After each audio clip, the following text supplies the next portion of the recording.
All right. Let's talk a little bit about your attraction to the genre, the chiller genre. Yeah. What attracted you to providing those stories for kids and families? I think it goes back to what I read when I was growing up. I was always fascinated with ghost stories and haunted house stories. And I was the kid, I would go to the library at my elementary school, and I would find, I'd go through and I'd find a scary book.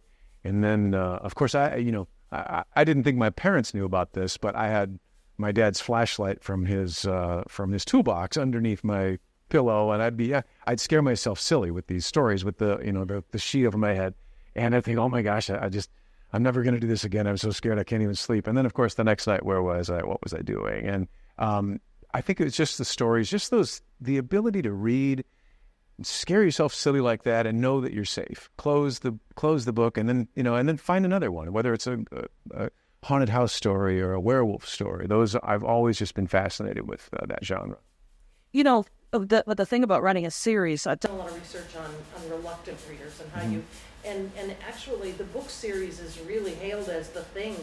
If you can hook a kid on that first one and draw them through, you create readers. Yeah, and I try to do that with I link the stories in the Michigan Chillers and the American Chillers.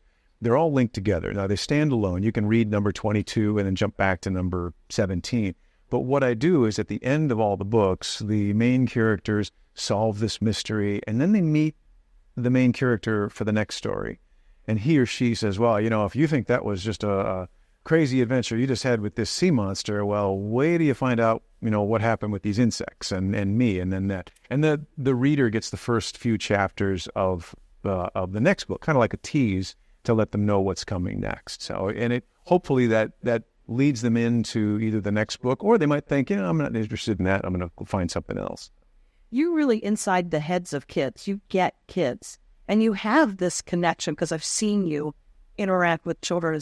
What is it about that and your books and you that is magic? Well, I don't necessarily, I can't say I really did this consciously, but I always put myself in the story. It's like, what would I do in this situation? So it doesn't matter if the main character is like a boy or a girl, and but it's like, and what would I envision myself doing? How would I solve this problem? The other thing too, and I think this is really important, is I never really sat down to write for kids.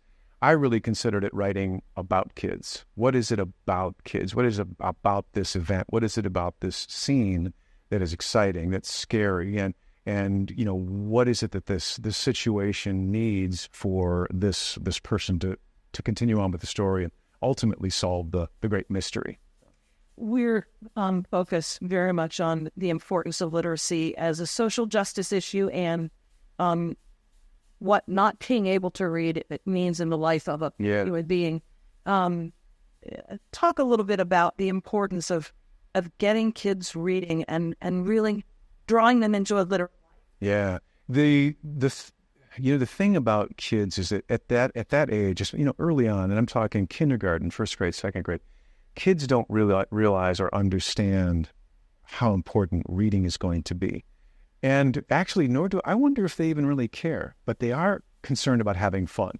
So I think the earlier kids are reading and enjoying reading for pleasure, the better chances of hooking them into becoming lifelong readers. That's what happened with me. I mean, my parents read to me.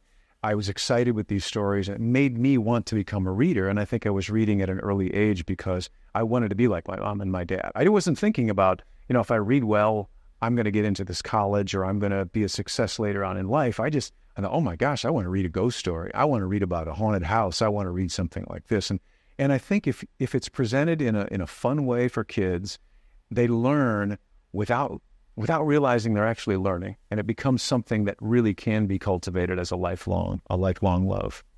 What you working on now?